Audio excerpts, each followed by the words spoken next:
A sharp blade is feared, not because it cuts, but because it reminds the dull knives of their own uselessness. Welcome, chosen one. You were never meant to fit in. You were meant to disrupt, to unsettle, to remind people of everything they lack. Your mind is a weapon, and the world despises what it cannot control. The average person isn't just comfortable with mediocrity. They defend it like a religion.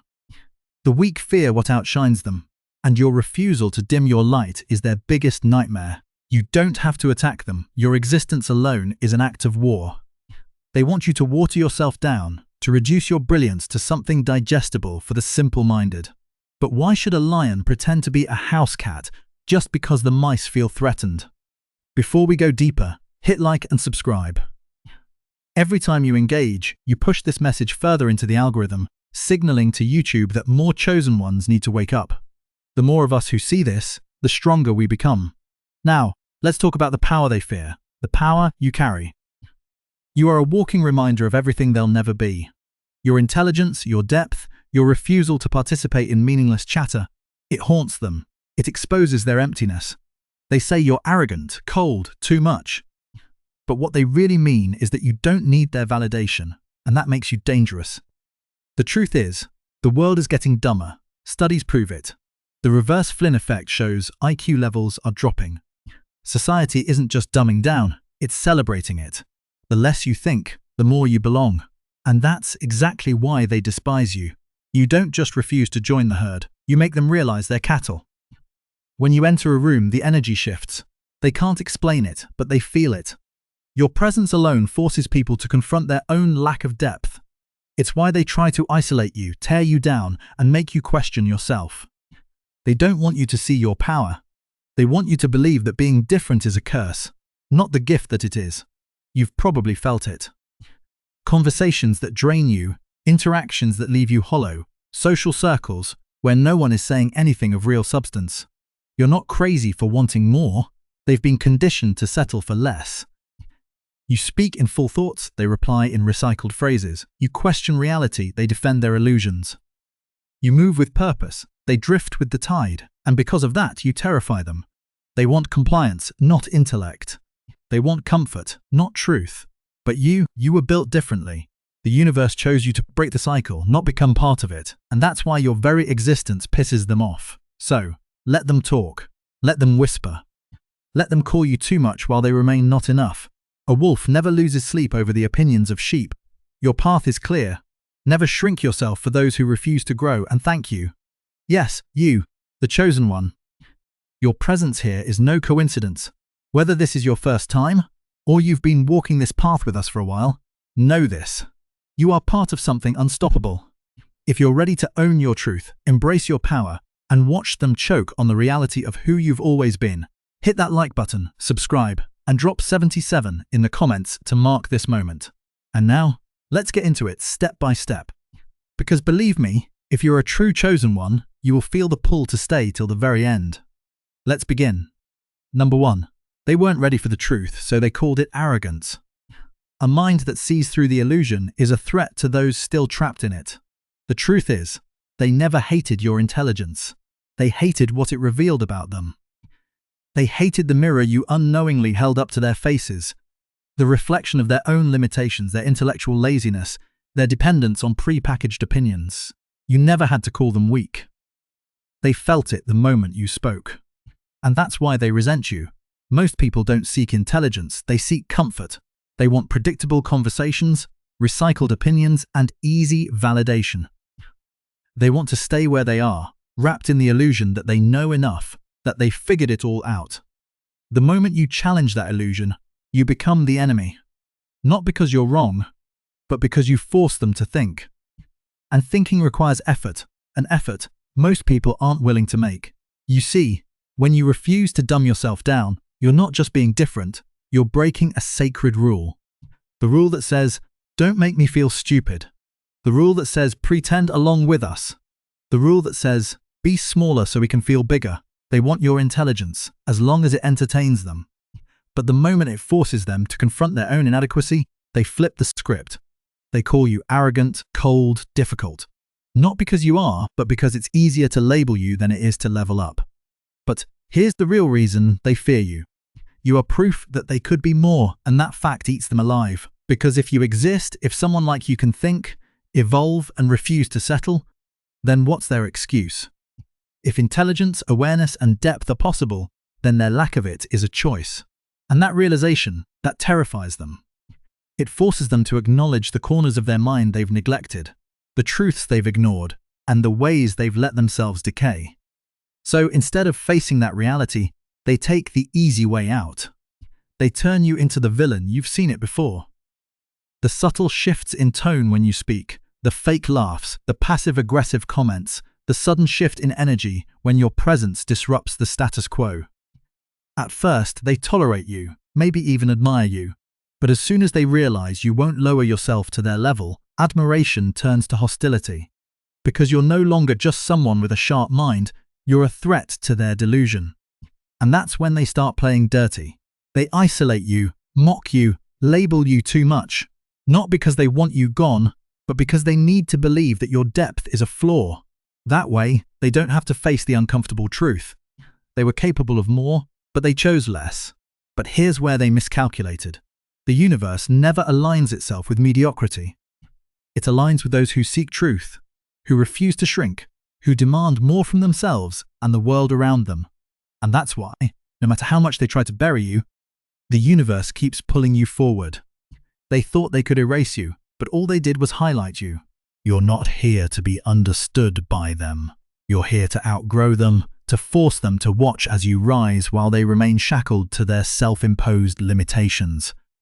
You were never meant to fit in. You were meant to disrupt, and the very thing they despise about you, that's exactly what makes you unstoppable. So, let them call you arrogant. Let them misunderstand you. Let them mock what they cannot comprehend. Because the truth is, the more they resist you, the stronger you become. And by the time they realize their mistake, it'll be too late. You'll be too far ahead for them to catch up. Number 2, they call it socializing. You call it a waste of breath. The emptier the mind, the louder the mouth. They say you're antisocial. They say you're awkward, distant, uninterested. But what they really mean is, you refuse to participate in their meaningless rituals. Most people don't talk to connect. They talk to belong. Words aren't used to exchange ideas.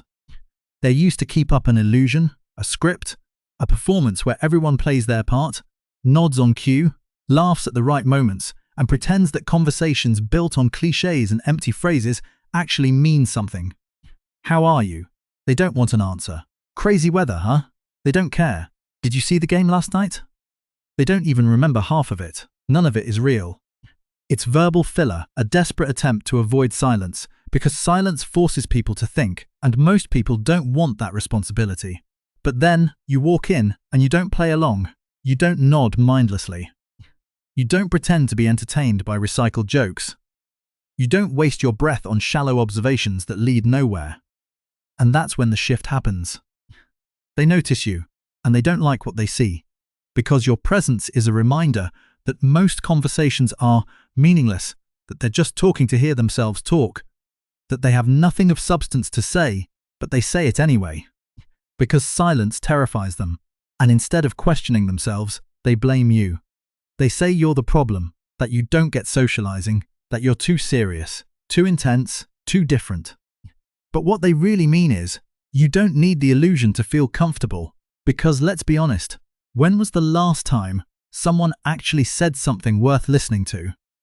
Most conversations are verbal junk food, empty calories, no nutrition, a sugar rush of social validation, quickly followed by the crash of realizing nothing important was said. And yet they expect you to indulge in it, to fake a smile, to pretend you care, to force yourself into a mold that was never meant for you. But why should you? Why should you lower your frequency just to match their static? Why should you waste energy on words that carry no weight? Why should you dim your depth just because they're afraid of drowning? The truth is, your silence isn't rudeness, it's rebellion. It's a refusal to be pulled into their empty rituals. It's a declaration that your energy is too valuable to be spent on conversations that go nowhere. And that terrifies them, because when you don't play along, you break the illusion. You remind them that their words mean nothing, that their conversations are just a distraction from the emptiness they refuse to face. And deep down, they know you're right. But instead of rising to meet you, They take the easy way out. They resent you. They'll say you're arrogant, that you think you're better than them, that you're too quiet, because they need a reason, any reason, to explain why your presence makes them uncomfortable. And blaming you is easier than admitting the truth. They are afraid of depth, afraid of real conversations, afraid of facing themselves. And you make them see that. That's why they'll never understand you. That's why they'll never accept you. Because you don't talk just to talk. You don't seek validation through meaningless chatter. You don't waste words, and that makes them nervous. Because they know everything they say around you will be weighed, measured, and found lacking. So let them talk. Let them fill the silence with empty words. Let them convince themselves that they're the normal ones and you're the strange one. It doesn't matter, because the truth is, when you finally do speak, they all shut up. Number 3, they hate you not because you're wrong, but because you're right. A weak mind is only at peace when surrounded by weaker minds. You never had to say a word. You never had to claim superiority. You never had to rub your intelligence in anyone's face. Yet somehow your existence alone is enough to set them off, because deep down they know. They know they've been coasting through life on mental autopilot. They know their opinions aren't really their own, just borrowed ideas regurgitated from headlines, influencers, and whatever the loudest voice in the room says. They know they haven't questioned anything deeply in years, maybe ever. And then you show up. You don't just accept things at face value. You don't mindlessly repeat what you're told. You ask questions that demand real answers. You see through their contradictions, their lazy arguments, their half-baked philosophies. And the worst part, you don't even have to try. Your presence alone forces them to recognize something they've been running from. They could be sharper, wiser, more self-aware, but they've chosen not to be. And that reality, that stings. So, instead of rising to meet the challenge, instead of sharpening their own minds, they take the easier route, resenting you. They label you as too much. They call you difficult. They act as if your curiosity is offensive, as if your critical thinking is an attack. Not because you're actually attacking them, but because, in a way, you are. You're disrupting the fragile comfort they've built around themselves. Because here's the truth. Most people aren't looking for knowledge, they're looking for validation. They don't want to be challenged. They don't want to be forced to think harder. They want confirmation that they're already right, that they already know enough, that their worldview is solid and unshakable. And then, you come along asking why instead of just nodding. You come along questioning what they've blindly accepted. You come along making them aware of just how lazy their thinking has been. And it infuriates them, because in that moment, they're forced to realize that intelligence is a choice. Growth is a choice. Depth is a choice. And if you exist, if someone like you can think, analyze, evolve, then what's their excuse? They don't have one, and that's why they'd rather drag you down than rise to your level. It's easier to attack you than to confront themselves. It's easier to resent you than to admit they've been lazy. It's easier to call you arrogant than to acknowledge their own ignorance. And they will fight to keep that illusion intact. You've seen it before. The way people get defensive when you challenge their beliefs. The way they mock what they don't understand. The way they pretend you're the problem because the alternative, that they've been wrong this whole time, is too much for them to handle. But here's what they don't realize. The universe does not reward mental laziness. You weren't built to blend in with them. You weren't built to shrink yourself for their comfort. You were built to see through the noise, to question, to evolve. And the very fact that they fear you proves how powerful that is. So let them talk. Let them dismiss you. Let them pretend you're the issue. Because while they stay stuck in the same tired loops, recycling the same thoughts, defending the same hollow opinions, you keep growing. And by the time they finally realize their mistake, it won't matter. You'll be too far ahead for them to catch up. Number 4, they don't despise you. They despise what you make them see. A dull blade blames the sharp one for its own inability to cut. They don't actually hate you. They hate the way your presence makes them feel. You walk into a room and suddenly, they're aware of their shortcomings, their untapped potential, their wasted time. You don't have to say a word. You don't have to criticize. Just being you is enough to activate something they've spent their whole lives suppressing. The realization that they could have been more. But instead of facing that truth, They do what weak minds always do. They reject the mirror. They twist reality to make themselves the victim and you the villain. They label you arrogant, difficult, out of touch. Not because it's true, but because it's the easiest way to deal with the discomfort you bring. Accepting that you earned your intelligence, your insight, your depth. That would mean accepting that they chose to remain stagnant. And that's a truth they'll do anything to avoid. You see, most people live their lives avoiding self-awareness. They don't want to reflect, analyze, or question themselves. They don't want to confront the fact that they've been playing small, following the herd, choosing convenience over growth. And when you come along, unapologetic, sharp, unwilling to shrink, they're forced to acknowledge a reality they despise. They had the same 24 hours as you, the same access to books, to knowledge, to self-improvement, the same potential to be more, and they wasted it. So, what do? They attack, they gossip, they downplay your intelligence, call you nerdy, weird, too intense. They mock what they don't understand, because ridicule is easier than reflection. It's a defense mechanism, not a rational decision, not a conscious plan, just pure gut-level survival. They feel like prey in the presence of a predator, not because you're hunting them, but because your existence reminds them of their own weakness. And weak people will do anything to protect their delusions. But here's the truth. Chosen one, they don't matter. You are not here to be understood by those who refuse to understand themselves. You are not here to dim your light so they can feel comfortable in the dark. The universe didn't align itself in your favor just so you could waste time convincing small minds to think bigger. Let them misunderstand you. Let them call you whatever helps them sleep at night, because at the end of the day, their words won't change reality. They can tell themselves you're too much, but that won't make them whole. They can mock your depth, but that won't fill their emptiness. They can reject the mirror, but they'll always know deep down that you were never the problem. The only difference between you and them is that you had the courage to face yourself, to see your flaws, your weaknesses, your blind spots, and do something about them while they chose to look away. That's why your presence makes them uneasy. That's why they push you away, not because you've done anything wrong, but because you did something they refused to do. You chose growth over comfort. You chose truth over delusion.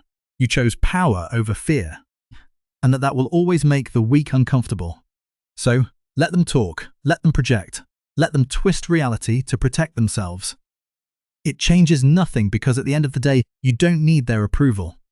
They need your absence. Number 5. They can't keep up, so they call it arrogance. A dull mind sees a sharpened blade as a threat, not a tool. You walk into a room, speak with clarity, and immediately feel the shift, the subtle tension, the discomfort in their eyes. Not because you were rude, not because you said anything offensive, but because you said something too well, too structured, too logical, and that's unacceptable because in a world built on vagueness, where people prioritize feelings over facts, precision is treated like an attack. When you cut through the nonsense and speak directly, they don't hear your words. They hear a challenge. They hear, "I'm smarter than you." They hear, "You're wrong and I can prove it," even when that's not what you said. Because, truth be told, they don't actually hate your intelligence. They hate what it reveals about them. Most people are comfortable in intellectual mediocrity. They thrive in half-baked opinions, in weak arguments propped up by emotion, in conversations that go nowhere because no one wants to be pinned down to an actual position. And then you come along, concise, factual, unwavering, and suddenly they feel exposed. Your precision forces them to confront the weakness of their own thinking, and instead of rising to meet you, they do what weak minds always do. They label you. You're arrogant. You think you know everything. You always have to be right. Not because these things are true, but because calling you arrogant is easier than admitting they lack the discipline to think as sharply as you do. Ironically, real arrogance isn't precision. Real arrogance is refusing to learn. Yet, the very people who accuse you of being full of yourself are the ones who shut down the moment they're challenged. They're the ones who reject facts they don't like, who refuse to refine their ideas, who would rather attack the messenger than engage with the message. They mistake certainty for superiority. They confuse logic with condescension. Because they've been conditioned to believe that confidence is offensive, that clear thinking is somehow aggressive, and so Every conversation with them feels like running in circles. You speak logically, they respond emotionally. You try to exchange ideas, they try to win. You want a discussion, they want a debate. But what they don't realize is you're not fighting them, you're fighting their insecurities. And that's a battle they've already lost. This is why most debates go nowhere. You're holding up a mirror, and instead of facing their own reflection, they're lashing out at you. Your clarity reminds them that they've been lazy with their thinking, that they rely on filler words and vague ideas to protect themselves from ever having to be wrong. They expect you to soften your words, to wrap your intelligence in fluff, to dilute your mind so they can feel comfortable, and when you don't, you become the villain. But here's what they'll never admit: they envy you. Deep down, they wish they could speak with the same conviction. They wish they could back up their arguments with more than just emotions. They wish they had the ability to cut through the noise the way you do. And that's why they resent you. Because every time you open your mouth, you remind them of what they could be but aren't willing to become. Let them misinterpret you. Let them twist your words. Let them call you arrogant, condescending, or too intense. Because at the end of the day, their opinion doesn't make you wrong. It only proves that they weren't ready for the truth. Number 6, they bond over weakness. You refuse to play the victim. They wanted a fellow prisoner, not someone who could walk out of the cage. Most people don't connect through strength. They connect through flaws, failures, and shared limitations. They bond over complaining about their jobs, their relationships, their problems. They form alliances based on mutual misery, not mutual growth. Because in a world that rewards mediocrity, struggle isn't just expected, it's celebrated. And then there's you. You don't play the victim. You don't bond over excuses. You don't trade weaknesses as currency in social interactions. You don't indulge in self-pity just to fit in. And because of that, you disrupt everything. They don't know what to do with someone who doesn't seek sympathy, who doesn't join the chorus of complaints, who doesn't need external validation to feel secure. Your presence alone is a problem. Because when you refuse to participate in their emotional bargaining, their entire dynamic falls apart. And people hate when their system stops working. Society runs on unspoken rules, subtle manipulations, fake humility, expected guilt. Someone gives you a gift, you owe them. Someone shares their problems, you're supposed to mirror them with your own. Someone plays helpless, you're expected to rush in and save them. It's not always sinister, it's just how people function. They use guilt to get favors, flattery to win approval, emotional leverage to maintain control. They expect everyone to play along, to follow the script, to keep the illusion running smoothly. But you see through it. You recognize when people are fishing for sympathy. You notice when they use self-deprecation as a shield. You can tell when they're seeking validation instead of solutions. And worst of all, you don't fall for it. That makes you dangerous. Not because you're cruel, but because you won't be controlled. Most people aren't used to that. They're used to others responding on cue, offering reassurance, playing their part in the emotional economy. But you break the cycle. You don't feed their need for pity. You don't engage in guilt-based transactions. You don't offer cheap validation for the sake of social harmony. And that makes you an anomaly. Manipulators avoid you because their tactics don't work. They can't guilt-trip you because you don't operate on guilt. They can't love-bomb you because you don't crave approval. They can't bait you with drama because you see the trap before it's even set. People in power find you difficult because you ask questions they don't want to answer. You notice contradictions. You expose hypocrisy. You don't just listen to what they say. You analyze why they're saying it. And that's when the resentment starts. They don't like being seen. They don't like that their usual tricks fall flat. They don't like that their emotional leverage has no effect on you. So, instead of changing their tactics, they make you the problem. They call you cold, distant, uncaring. They claim you lack empathy. They frame you as difficult, as arrogant, as someone who just doesn't get people. But here's the truth. They don't want you to get them. They want you to play along. They want you to lower yourself to their level. They want you to follow the same manipulative social scripts that keep everyone else trapped up. But you never will because you don't bond through weakness. You don't trade in excuses. You don't pretend to be helpless just to make others feel comfortable. You were never meant to be controlled. You were meant to stand apart, and they hate that. They hate that you move through life without needing their approval. They hate that you see what they try to hide. They hate that their usual tricks don't work on you. But most of all, they hate that deep down they wish they could be like you. So let them resent you. Let them misinterpret your silence. Let them label you as too much or too little. It doesn't matter, because at the end of the day, they will always need others to survive. And you were built to stand alone. Number 7. They can't fool you, so they fear you. A mind that sees the strings will never be a puppet. The game was rigged from the start, but they never expected you to figure it out. Most people don't even realize they're being manipulated. They walk through life on autopilot, responding to guilt, flattery, and pressure like well-trained dogs. They follow unspoken rules, obey invisible expectations, and mistake submission for social intelligence. But then, you come along, and suddenly the game stops working. You don't respond to guilt tripping. You don't fall for fake compliments. You don't dance to the rhythm they've set. You see the game for what it is, a carefully crafted illusion meant to keep you in line. And that makes you dangerous, because manipulation only works on people who don't recognize it. It feeds on blind trust, on emotional triggers, on predictable behavior, and when you refuse to react the way they want, you disrupt their control. You make them uneasy. You make them doubt their own tactics. You throw off the balance they've spent years perfecting.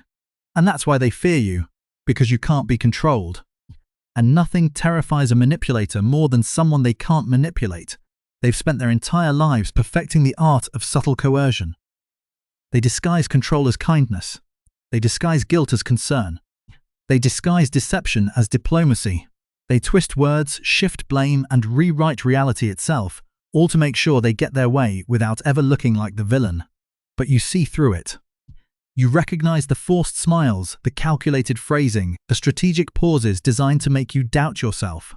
You hear the manipulation behind their words, feel the control woven into their actions, and you don't fall for it. And that destroys them, because their power was never real. It only existed in the minds of those who believed in it, and the moment you refuse to play along, you strip them of that power.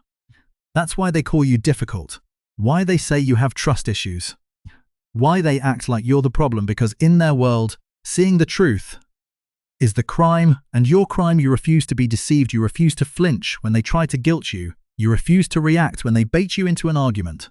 You refuse to often your boundaries for the sake of their comfort. They can't predict you. They can't control you. They can't manipulate you into submission. So what do? They turn everyone else against you. They plant seeds of doubt. They whisper that you're para.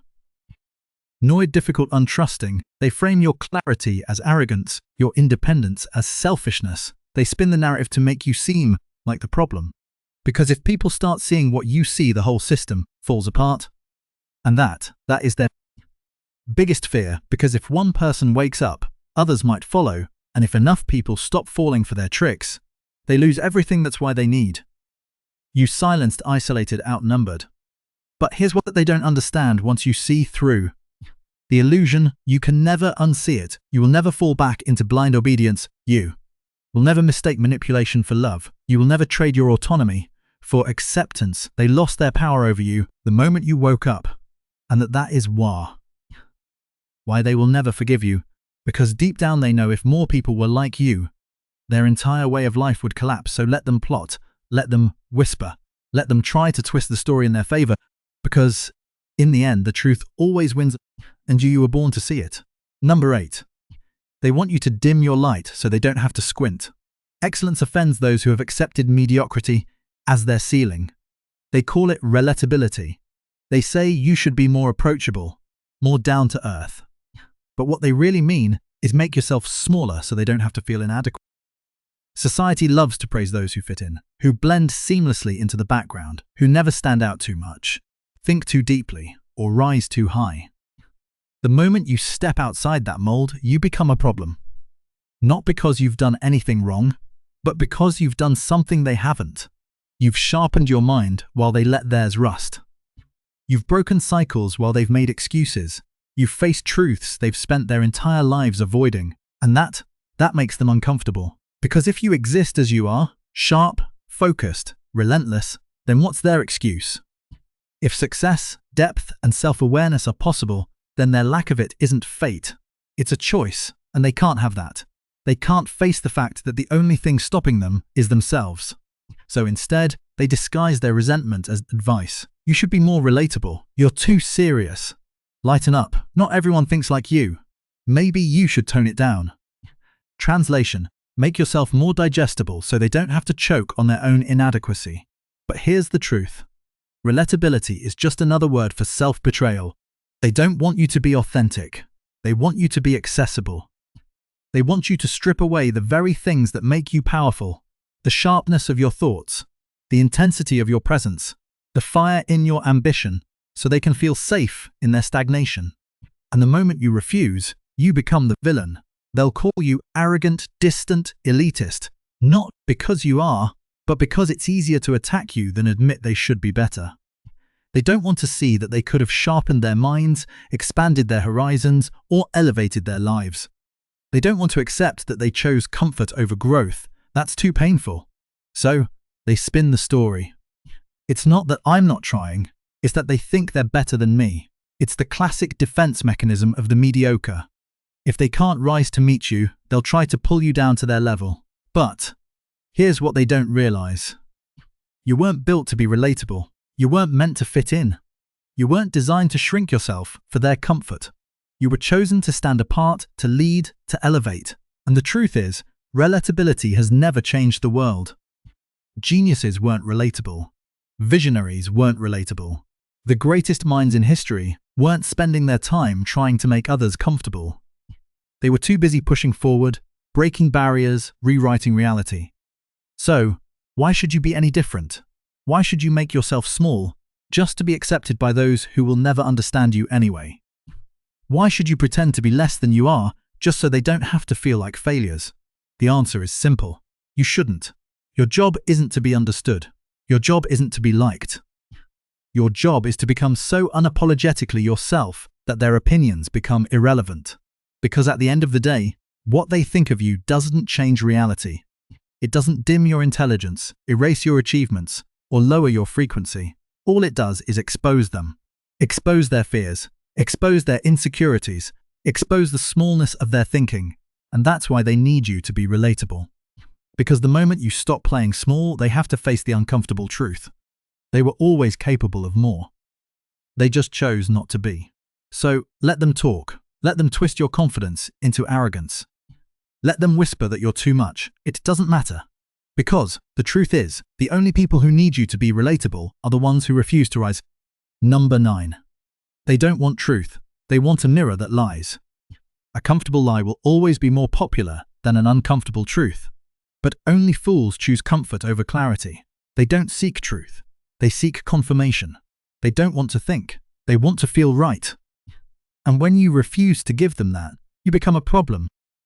Most people don't hold beliefs because they've thought them through. They hold them because they were given to them, fed to them, reinforced by the people around them, and repeated until they felt like facts. The moment you challenge that, the moment you force them to think for themselves, you disrupt their entire reality. And that makes you dangerous, because you don't just disagree, you make them confront the possibility that they've been wrong. And nothing terrifies the weak-minded more than realizing they've spent years, sometimes their entire lives, building an identity on a foundation of sand. See, they expect conversations to be a game of mutual validation. They expect you to nod along, to agree even when you don't, to stroke their ego, and let them believe their half-baked opinions are deep wisdom. They want to be told they're right, not tested to see if they actually are. But then you come along asking questions that demand real answers, answers they don't have. You don't argue to win, you argue to reveal. You force them to defend their claims, to support their ideas with logic, to think instead of regurgitate. And that's when they start to panic, because deep down they know if their beliefs were solid, they wouldn't feel threatened. If their opinions were strong, they wouldn't need validation. But they do, and that's why your presence unsettles them. It's why they call you difficult when you won't just agree. It's why they say you're too serious when you ask for clarity. It's why they claim you always have to be right when all you did was refuse to lie to make them comfortable. The truth is, they don't resent you for challenging them. They resent you for making them realize they've never challenged themselves. And so, instead of rising to your level, they try to pull you down to theirs. They dismiss you as argumentative. They label you cold. They throw around words like know-it-all, as if intelligence is an insult. Because if they can paint you as the villain, they never have to question whether they are the fool. But let's be clear about one thing. You don't challenge people to be cruel. You challenge them because you refuse to live in a world built on lies. You challenge them because you know that growth doesn't come from comfort. That wisdom isn't handed out for free, that the mind, like a blade, only sharpens under pressure. And for those who have the strength to meet you there, that's a gift.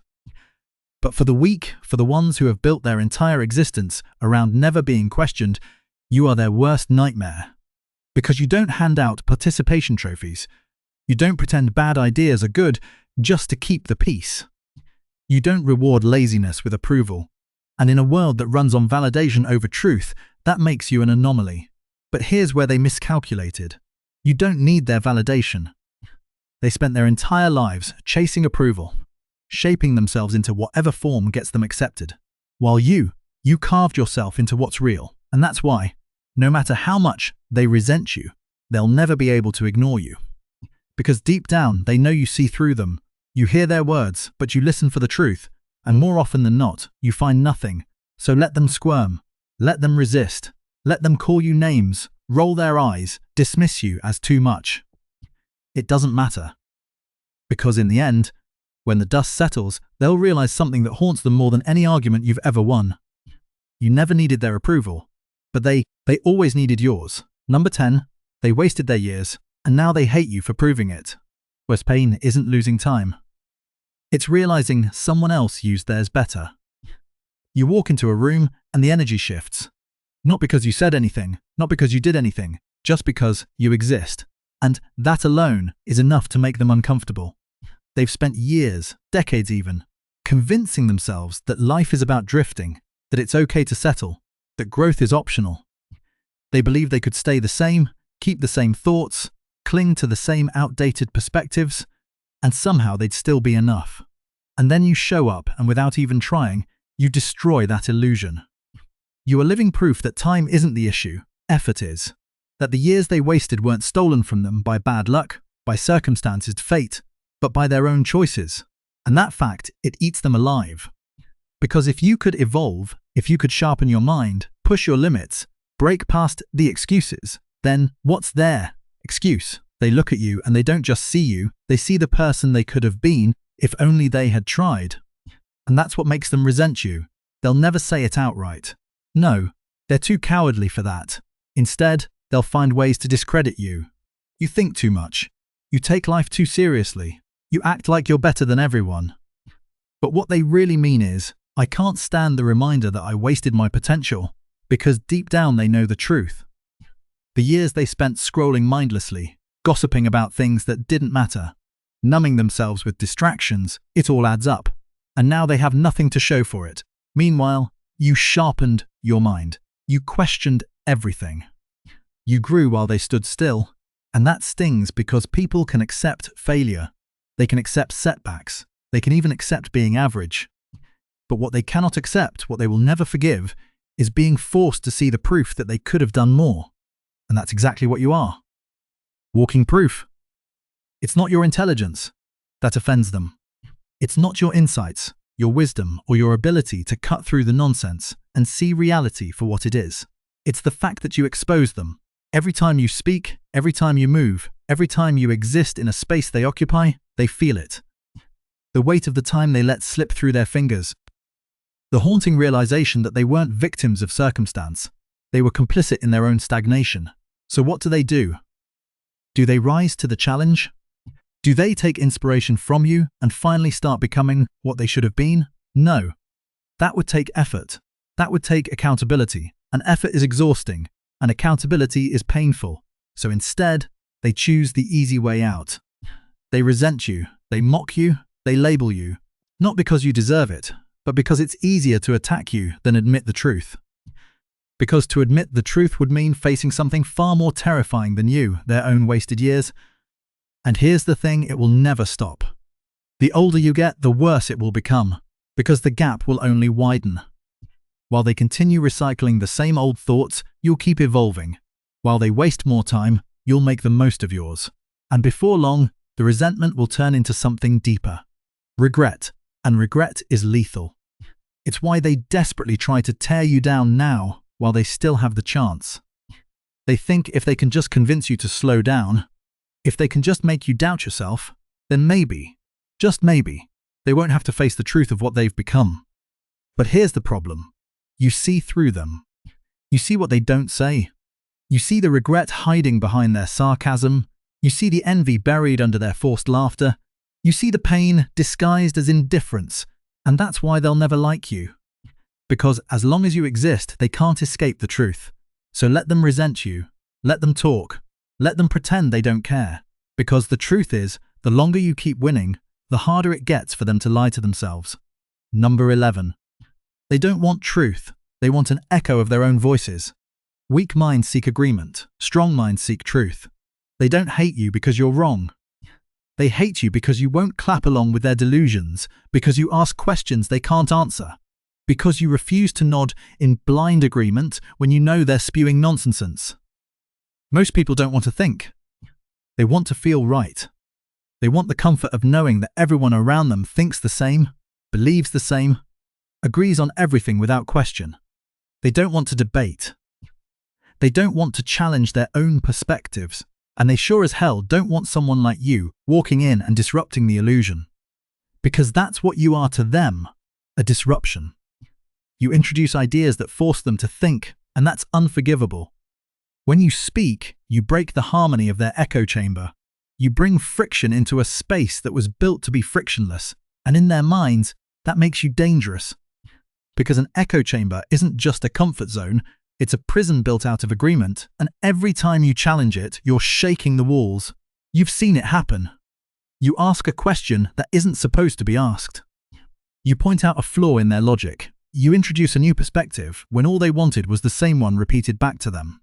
And suddenly, the mood shifts, the air gets thick, the smiles get tight. You can feel their discomfort.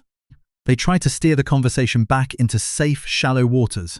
They laugh nervously, brush you off, act like you're overthinking or taking things too seriously. And when that doesn't work, they turn on you. You're arrogant. You're contrarian. You're too much. Not because you are, but because you don't belong in their echo chamber. They never wanted truth. They never wanted depth. They wanted confirmation. That's why they surround themselves with people who think like them, speak like them, believe exactly what they believe. They want an audience, not a conversation, an applause track, not a dialogue. And you refuse to play along. You don't swallow empty narratives. You don't repeat opinions just to fit in. You don't reduce yourself to a parrot when you were built to be a thinker. And that makes you public enemy number one, because you force them to confront the one thing they never wanted to face. What if they're wrong? What if the beliefs they've built their identity on are flawed? What if the truths they hold on to so tightly are just convenient lies? What if the real reason they avoid you isn't because you're too opinionated or too intense, but because they can't defend their own beliefs once you start asking the right questions? That's why they need you gone. They'll ice you out. They'll silence you. They'll twist your words, mock your perspective, and do everything in their power to make you seem wrong, even when they know you're right. Because to them, you aren't a person, you're a threat to their illusion. And here's the cruel irony. If they had any real strength, they'd thank you. They'd see you as an opportunity to grow, to evolve, to refine their own thinking. They'd embrace the friction because friction sharpens the blade. But they aren't looking to be sharper, they're looking to be comfortable. And you make them uncomfortable as hell. So, let them exile you. Let them whisper behind your back. Let them throw labels at you to make themselves feel safe, because history remembers disruptors. It forgets the chorus of yes men, the obedient sheep, the comfortable masses who never questioned anything. But the ones who dared to challenge, the ones who refused to echo back the same tired ideas, they leave a mark. So, keep speaking, keep questioning, keep disrupting, because in the end, truth doesn't need an echo, it only needs a voice. Number 12. They were built for shallow waters. You were born for the depths. The deep intimidates those who have only ever known the shore. They call it good social skills. What they really mean is they've mastered the art of sounding like they know something when they actually don't. Watch them. They move effortlessly through surface-level conversations, exchanging empty words like currency. They know exactly when to laugh, when to nod, when to sprinkle in just enough fake depth to sound interesting without ever saying anything real. Their entire social identity is built on pretend engagement. They don't need to think. They just need to perform. And they've been rewarded for it their whole lives. But then you walk in and suddenly the script doesn't work anymore. You're not interested in shallow waters. You don't just talk to pass time. You listen. You question. You push the conversation further. And that's when the cracks start to show, because the truth is, most people don't think when they speak. They repeat.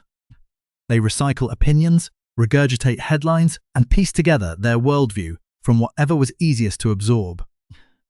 The moment you disrupt that by asking the wrong question, by challenging an assumption, by refusing to play along, they freeze because they weren't prepared for this. They were built for predictable interactions. And you are anything but predictable. You see it happen in real time.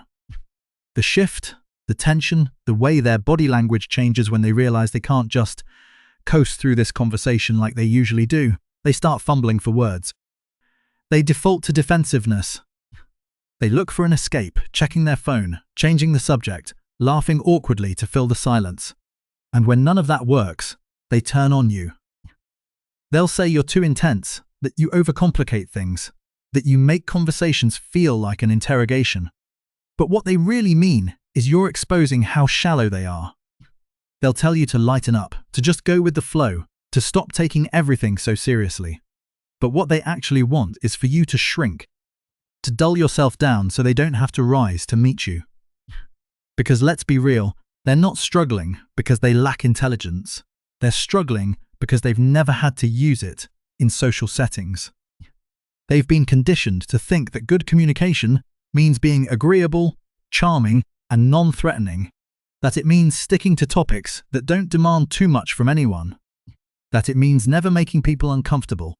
But here's the thing, growth is uncomfortable, and you don't fear discomfort. That's why they don't know what to do with you. They can navigate office gossip, celebrity scandals, and the latest TV shows with ease. But ask them something real, something that requires them to think, to engage beyond the surface, and they fall apart. Their charm fades, their confidence crumbles, and what's left is the terrifying realization that they were never actually good at socializing. They were just good at faking it. And that makes them resent you because deep down they know you see through it. You see the cracks in their facade. You see how much of their identity is built on illusion. And instead of rising to the challenge of learning how to communicate beyond their usual scripts, they label you as the problem. But you're not the problem. You were just never meant for shallow waters. You were built for conversations that move something, that challenge, that reveal, that force people to confront truths they'd rather ignore. And the reality is they won't all be able to handle that. Some will avoid you. Some will lash out. Some will dismiss you as difficult, arrogant, or socially awkward. Let them. Because the ones who can't keep up were never meant to walk this path with you anyway. And the ones who can, the ones who crave depth, who see what you see, who think the way you think, they'll recognize you instantly. And when they do, you'll realize something powerful. You were never alone. You were just surrounded by the wrong people. And that's the truth they can't escape. You were never meant to blend in. You were meant to stand out and rise. If you feel this, if you know this, hit like, subscribe, and drop 77 in the comments. Share this message. Let more chosen ones wake up.